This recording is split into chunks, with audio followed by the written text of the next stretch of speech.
Hello दोस्तों, आज हम बात करेंगे थर्मोडायनेमिक्स में। ठीक है, तो थर्मोडायनेमिक्स में हमने फर्स्ट लॉ पढ़ लिया था, जीरो लॉ पढ़ लिया था। अब हम बात करेंगे आगे थर्मोडायनेमिक्स में सेकंड लॉ ऑफ थर्मोडायनेमिक्स के बारे में। ठीक है, तो थर्मोडायनेमिक्स में किसके बारे में बात करेंगे?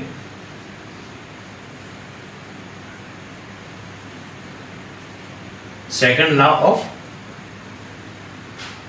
थर्मोडायनेमिक्स के बारे में। ठीक है, तो हम एक बार रिकैप कर लेते हैं फर्स्ट लॉ ऑफ थर्मोडायनेमिक्स क्या बोलता है। ठीक है, पहले तो था जीरोथ लॉ। ठीक है, फिर इसके बाद आया था फर्स्ट लॉ। जीरोथ लॉ ने क्या बोला था? If two bodies A and B are equilibrium with separately with a third body. ठीक है, तो जो दोनों बॉडीज हैं वे भी आपस में इक्विलिब्रियम में होंगी। ये क्या कहता है? Zeroth law. ओके, अब फर्स्ट लॉ क्या बोलता है? फर्स्ट लॉ बोलता है in close system in a cycle total heat transfer is equal to total work transfer. In close system in a cycle total heat transfer जितना होता है वो टोटल वर्क ट्रांसफर के बराबर होता है। तो फर्स्ट लॉ ऑफ थर्मोडायनेमिक्स क्या बोल रहे हैं? Energy conservation. मींस जो हमारी एनर्जी रहेगी वो हमारी क्या रहेगी? कंजर्व रहेगी। ठीक है, तो हमारा क्या हो गया? ये फर्स्ट जीरोथ लॉ हो गया टेम्परेचर के लिए और फर्स्ट लॉ हो गया एनर्जी कंजर्वेशन के लिए। ठीक है, तो दोनों में डिफरेंस समझ में आ गया। ठीक है, फर्स्ट लॉ और जीरोथ लॉ में। अब हम आगे बात कर रहे हैं जीरो सेकंड लॉ की। ठीक है,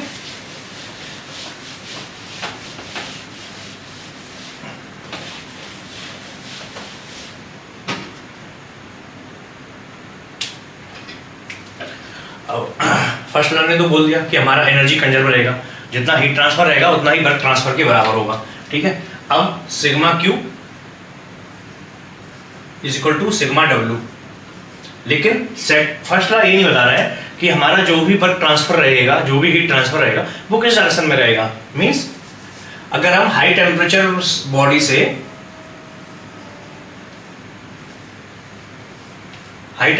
से हीट को ट्रांसफर करें लो टेम्परेचर बॉडी में,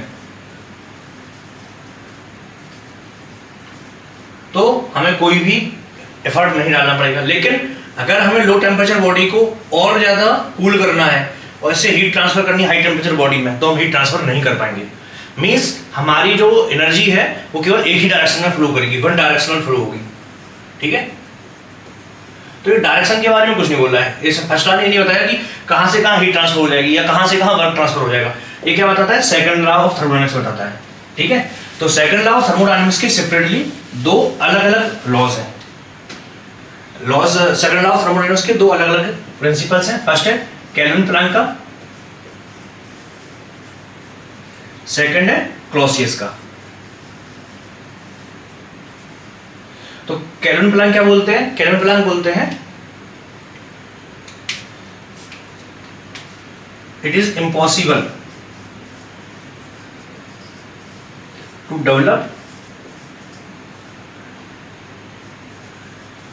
develop a device. It is impossible to develop a device which produce work, जो वर्क प्रोड्यूस करे और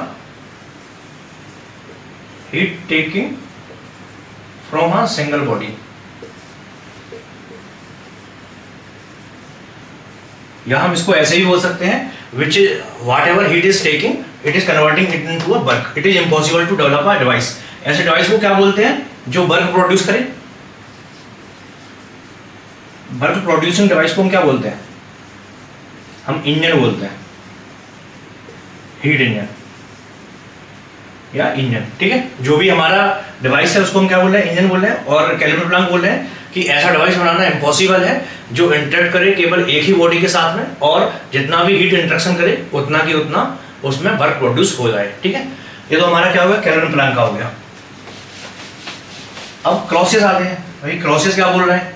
केल्विन प्लैंक ने तो बता दिया अपना। क्लॉसियस बोल रहे हैं कि it is impossible to develop a device. दोनों ही ऐसी डिवाइस बना रहे हैं जो इम्पॉसिबल है, ये क्या बोल रहा है, it is impossible to develop a device which transfer heat from low temperature body to high temperature body. ये हमारी डिवाइस है। It is impossible to develop a device which transfer heat from low temperature body to higher temperature body without any external help. अगर हम without external help दें, without external help के हम low temperature body से high temperature body में heat transfer नहीं कर पाएंगे। ये कौन बोल रहा है, ये क्लॉसियस का बोलना है। ठीक है,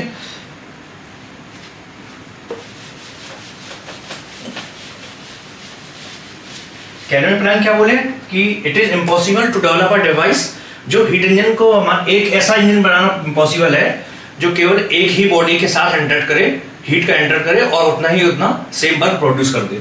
ठीक है, तो जो कैल्विन प्लैंक का स्टेटमेंट है वो PMM2 है, perpetual motion machine of second kind. Perpetual motion machine of second kind. ठीक है, जो perpetual motion machine of second kind है वो क्या, कैल्विन प्लैंक की स्टेटमेंट है। अब PMM2 के हिसाब से क्या हो रहा है, it is impossible to develop a device, ये हमारी क्या है, हायर टेम्परेचर बॉडी है, ये लो टेम्परेचर बॉडी है, ये हमारा इंजन है और यहाँ से हीट इंटरेक्ट कर रहा है Q और यहाँ पे वर्क प्रोड्यूस कर रहा है W, तो W बराबर Q1। तो परपेचुअल मोशन मशीन के हिसाब से ऐसा होना चाहिए कि PMM2 के अकॉर्डिंग जितना इसने हीट लिया हायर टेम्परेचर बॉडी से या एक बॉडी से, उतना ही से वर्क प्रोड्यूस कर दिया। तो ऐसा इम्पॉसिबल है। कौन बोल रहा है, कैल्विन प्लैंक बोल रहा है। और इसी को हम क्या बोल रहे हैं, PMM2 बोल रहे हैं। मीन्स इसमें कुछ ना कुछ हीट इसको देना ही पड़ेगा, तभी जाकर के हम ऐसे डिवाइस को डेवलप कर पाएंगे। ये PMM2 है। ठीक है, PMM1 क्या है, एक बार रिकैप कर लेते हैं वो भी। Perpetual motion machine of first kind. ये क्या बोल रहे हैं, फर्स्ट लॉ पे बनी हुई है। इन्होंने क्या बोला है, it is impossible to develop a device which didn't interact with any temperature body and continuously work produce. तो PMM1 के हिसाब से ऐसा होना चाहिए। और PMM2 की बात करेंगे तो उन्होंने बोला कि ऐसा है, कंटिन्यूअसली वर्क प्रोड्यूस करे without interacting with any other temperature. और यहाँ पर ऐसा बोल रहे हैं कि Q1 और यहाँ पर W, और W बराबर Q1 हो गया। यहाँ पर टेम्परेचर T1 है, यहाँ पर टेम्परेचर T2 है, ऐसे ही टेम्परेचर T1 है, यहाँ पर टेम्परेचर T2 है। तो perpetual motion machine of first kind और सेकंड काइंड दोनों में यही डिफरेंस है। उन्होंने बोला कि एक ऐसी डिवाइस बना दो जो बस कुछ नहीं कर रही है, केवल वर्क प्रोड्यूस कर रही है। ठीक है, और उन्होंने बोला PMM2 में कि वो केवल एक ही टेम्परेचर बॉडी के साथ इंटरेक्ट कर रही है और जितना भी हीट इंटरेक्शन हो रहा है वही सेम का सेम वर्क प्रोड्यूस हो रहा है। तो PMM1 PMM2 आपको समझ में आ गया होगा, कैल्विन प्लैंक का स्टेटमेंट समझ में आ गया होगा, क्लॉसियस स्टेटमेंट समझ में आ गया।